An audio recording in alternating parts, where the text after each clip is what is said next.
Okay, I'm going to show you how to create a plaid pattern like you see here. It could be used for several things. It could be made for background tiles and things like that. So in other words, this plaid pattern has to be seamless. And I'm going to show you how to do that right now. Okay, first thing we're going to do is create a new graphic. Make it 100 by 100.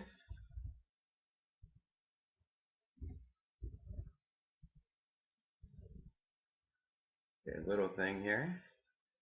Then let's create our grid. Right now, it's exactly the way it should be, but I'll show you how to do that.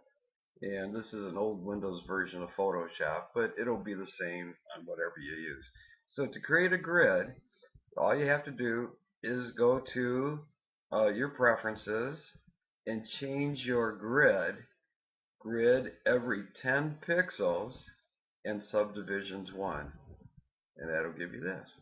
And by holding command or control quotation mark, you can turn it on and off. So you want 100 by 100 graphic with grid lines every 10 pixels.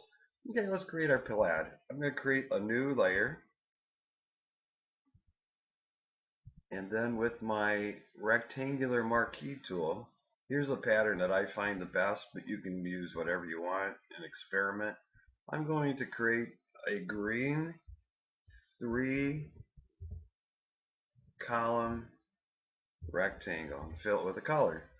And then I'm going to skip one. One will be white, and then I will fill one with another color. Let's make it sort of like this.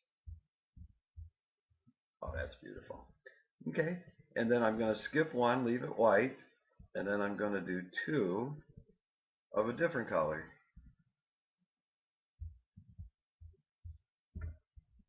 Okay, by toggling on and off, you can see what's going on here. And every so often, I like to do this with the pencil tool and black or whatever other color. I like to make little lines sometimes. And by holding shift and using the pencil, I can draw the line. And then I go back and click the pencil, and I can draw another line.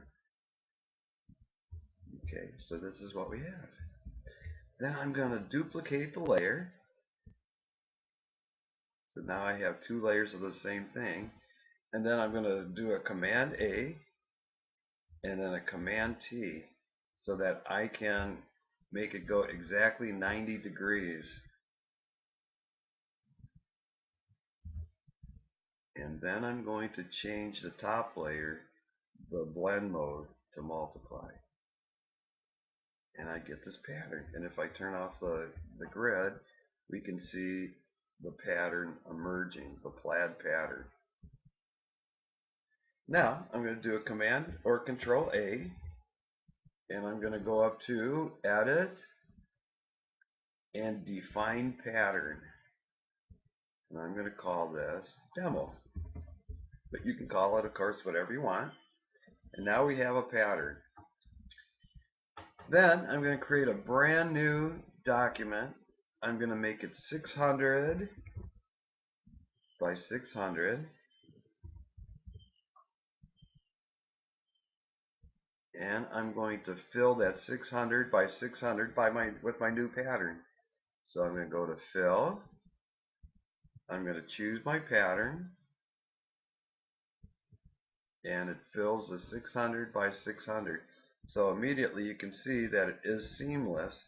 You cannot tell where it begins and where it ends. Okay. Now I'm going to go to Image and Rotate Canvas, Arbitrary, and I'm going to do it 45 degrees.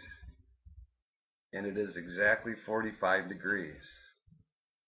Then I'm going to go to Image, Canvas Size, and you see if this is in pixels, you see 849. Well, I'm going to round down to 848 and then divide it in half. So it's 424. 424, 24, and I hit OK. I'm going to proceed. It's going to ask about the canvas size and the image, blah, blah, blah. And there it is. So now we have a tartan as opposed to a plaid. A plaid is 90 degrees. This is at 45 degrees. And then I'm going to select all again. I'm going to go Edit, Define Pattern, and I'm going to do it Demo, I don't know, tartan. But you can call it, of course, whatever you want. Okay. Now I'm going to deselect, just get rid of the marching ants because it takes up resources. I'm going to go Create New, and this time I'm going to make it 1,000 by 600, I guess. And now I can fill this with my new tartan pattern. And there you have a tartan ready to be used for all kinds of things. I will put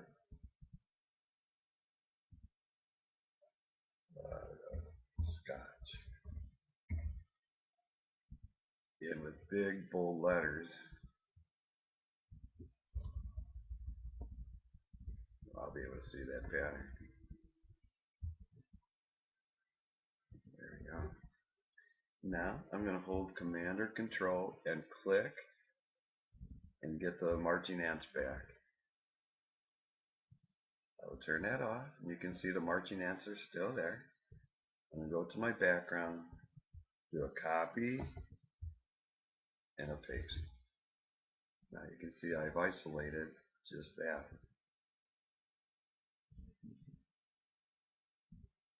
I'm going to create a new layer just for fun. And I'll just fill it with black, maybe. So now we have a pattern in the letters that you created. Now you can do all kinds of things. You can apply layer effects.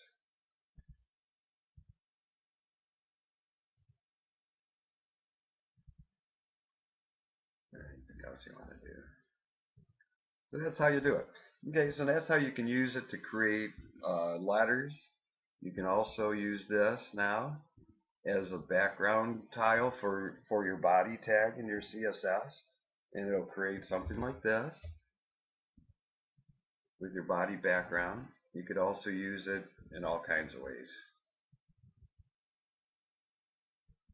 I put it also as a background to this, but as you can see, you can use it for all manner of patterns. It's a seamless tile now, and you can use it as however you want.